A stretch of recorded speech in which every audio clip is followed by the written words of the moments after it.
নমস্কার সকলকে। আজ শুভ পঞ্চমী। আপনাদের সবাইকে জানাই শুভ পঞ্চমীর অনেক শুভেচ্ছা। এটা শরতের আকাশ বলবো না বর্ষার আকাশ বলবো জানি না, তবে আকাশটা বেশ ভালো লাগছিল, তাই একটু ভিডিও নিয়েছিলাম। আজ তো শনিবার, তাই আমাদের নিরামিষ হবে। সেই মতোই একটু রান্না বসিয়ে দিয়েছিলাম। লাঞ্চে করেছিলাম লাউ শাক আর পটল আলু দিয়ে তরকারি, ব্যাস। আর রেগুলার তো সঙ্গে আচার থাকছে। আমি বিভিন্ন রকমের আচার টুকটাক ঘরেই বানিয়ে রাখি, কারণ আমাদের প্রতিদিন ভাতের পাতে একটু করে আচার চাই বা চাটনি, নাহলে আমাদের ভাত খাওয়াটা ঠিক জমে না। যাই হোক, তারপরে এখানে একটু গাছ থেকে ফুল তুলে সেটা একটু সাজিয়ে নিচ্ছিলাম।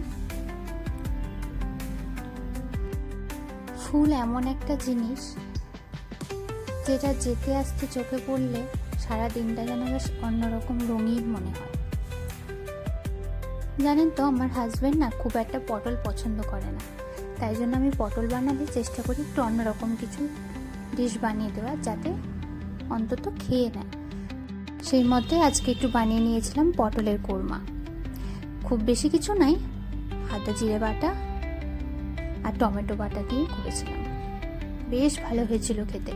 নামানোর আগে 1 চামচ টক দই দিয়ে ভালো করে মিশিয়ে একটু গরম মশলা দিয়ে নামিয়ে দিয়েছিলাম। বেশ টেস্ট হয়েছিল খেতে। আর এই যে দেখুন, আমার হাতের বানানো ভ্যারাইটিস আচার। এখানে অনেক রকম রয়েছে: আমড়ার আচার, তেঁতুলের আচার, আম তেল, লঙ্কা তেল, মশলা আর চালতার আচার। এই যে শীত পড়বে, এবার হবে কুলের আচার। নানান রকম ভ্যারাইটির আচার করে আমি রেখে দিই, যেটা আমাদের মোটামুটি সারাটা বছর চলে যায়। তারপরে একটু বিকেলের জন্য বানিয়ে নিয়েছিলাম কাস্টার্ড। ফ্রিজে বেশ কিছু ফল ছিল, তো মনে হলো ফলগুলো তো এমনি খাওয়া হচ্ছে না, সব উপকরণই যখন ঘরে আছে তখন আর মন্দ কি বলুন। কাস্টার্ড বানানোর কোনো ঝামেলাই নেই। যা কিছু ফল ঘরে রয়েছে, দুধটা একটু ভালো করে জাল দিয়ে নিয়ে তার মধ্যে পরিমাণ মতো সুগার অ্যাড করে কাস্টার্ড পাউডার পরিমাণ মতো নিয়ে তাতে দুধ দিয়ে কাস্টার্ড পাউডারটাকে একটা ব্যাটারের মতো তৈরি করে সেই ফোটানো দুধটার মধ্যে মিশিয়ে দিতে হবে। তারপরে একটুখানি ফুটিয়ে ফুটিয়ে যখন একটা গাঢ় ভাব চলে আসবে, তখন সেটা নামিয়ে হালকা একটুখানি নর্মাল টেম্পারেচার আসা অবধি অপেক্ষা করতে হবে। তারপরে যে ফলগুলো রয়েছে সেগুলো একটু কেটে দিয়ে দিলেন, ব্যাস। একদম পুরোপুরি যখন ঠান্ডা হয়ে গেল, সেটাকে ফ্রিজে 2 ঘন্টার জন্য রেস্টিংয়ে দিয়ে দিলেন, ব্যাস। তারপরে বার করে সার্ভ করুন নিজেদের ইচ্ছা মতো ড্রাই ফ্রুটস দিয়ে।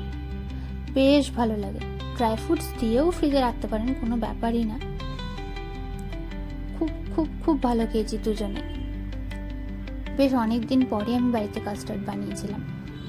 আর আমার হাজব্যান্ড তো নানান রকম ডিশ খেতে পছন্দ করে, আর ফ্রুটস ভীষণ পছন্দ করে, তো এই রেসিপিটা ওর ভীষণই ভালো লেগেছে। আরও আবদার হয়েছে যেন পরে আবারও বানিয়ে দিই। হ্যাঁ, আমি প্রায় মাঝে মাঝে টুকটাক বানিয়ে দেবো।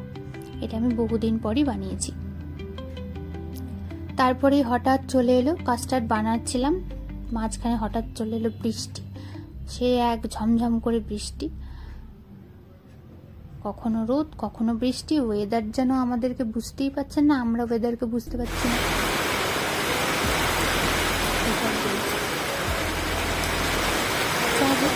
কিছু করার নেই, সারা বছরই বর্ষা, সেটাই মেনে নিতে হবে আমাদেরকে।